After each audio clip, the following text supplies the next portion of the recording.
All right, so it's all going to depend on what your truck is doing or not doing. So this one might be different than yours. But if you have, for example, this is a 7.3 Powerstroke. This happens to be a 2000. Same thing, right, for late 99, 2001, 2002, 2003. But this one, what this one was doing is when it was cold, it was struggling. So it would limp, and then all of a sudden there would be this massive power surge. Then it would limp again. But once the engine was warm, it would run perfectly fine. And that was weird. So just looking up information and then trying to see what a P1211 code was, and the 12P11 code in there, there's the high pressure oil pump underneath that. So this is where your fuel filter goes. That's the fuel bowl. So underneath that you'll find the pump, and then there's a oil reservoir for it as well. So there's a low pressure oil pump that goes there, and then that high pressure pump, that's what makes your injectors activate. And then you have a sensor right in there, that's your ICP. And then somewhere in there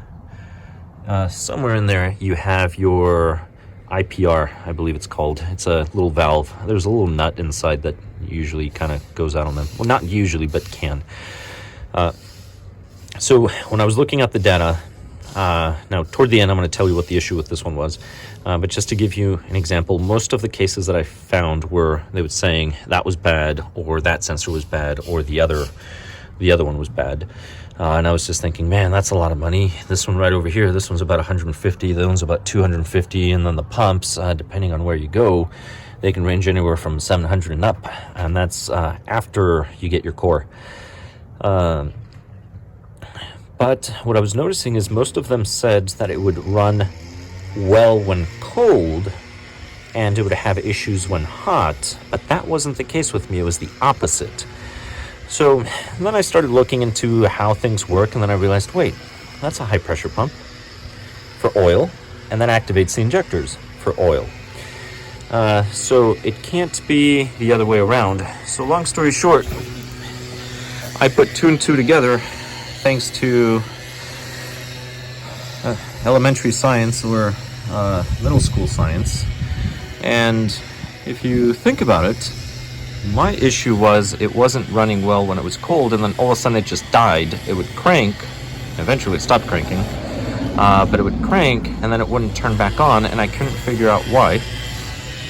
Now, you can go through the pressure testing, everything, all of that, but here's the thing. When oil is cold, it's denser, so it takes up less volume. When it warms up, it heats up, so it expands. So what was happening is when it was cold, because it took up less volume, the pump couldn't, the low pressure pump couldn't send enough oil up to the reservoir for the high pressure pump to create enough pressure to activate the injectors. That's why it was limping. That's the reason why eventually it did not want to start. Right, it just limped. My wife turned it off, and then it wouldn't start back up again.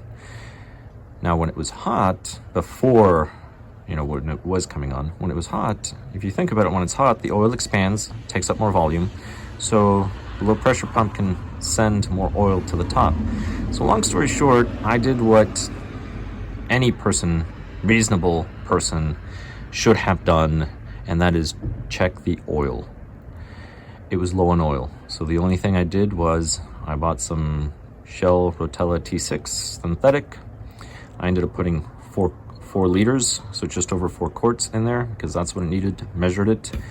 And then after that, I just turned the ignition key on. I came to the front. I mean, you can do it from the ignition, but I decided to just grab some pliers and then bridge this and this so I could be here by the engine as I cranked it. So I cranked it, and then about a second or two, stopped, and then cranked it again, and sure enough, the engine fired right back up. So long story short, my P1211 code, and the reason why it wasn't starting, it was just too low. These things have about a 12 quart capacity, so I put 4 liters. Now keep in mind, even if you dump all the 15 quarts, there's still about a quart left in the pan. So I probably had about 11 quarts, maybe a little more, left in there and I put 4 liters, just over 4 quarts, because the whole system is going to have probably 16 quarts or a little more. But long story short, that's what it was. And yeah, less than $100 in oil, and that fixed the problem. So see what your engine does. If your engine struggles when cold and then runs well hot, if that's what it was doing before it stopped running, chances are your engine was just low in oil. And this kind of makes me sad too, thinking about how many of these trucks were sent to the scrapyard thinking the engine was dead when in reality it just needed a little more oil, or how many unfortunate souls ended up spending 10-20 grand on a new engine and then thinking, yeah, the new engine solved the problem, where in reality, no, it wasn't. It was just the oil. The new engine wouldn't run very well if it was just as low in oil. So check your engine oil and do it routinely. This was probably 4 months since I had checked the oil, but that's about it. That's the case. So again, if it doesn't run well or goes into limp when it's cold and then runs fine when it's warm, check the oil level.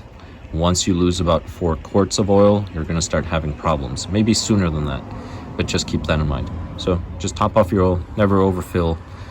Just make sure you stay on top of it. Keep in mind, these engines are old. This is over 200 miles. I mean, I have 2 of these. One of them has 200 and almost 40,000 miles, and the other one is pretty close to 300,000 miles. Great engines, they run. Just keep that in mind. So I hope this helped. Thank you very much for watching, and I'll catch you on the next one.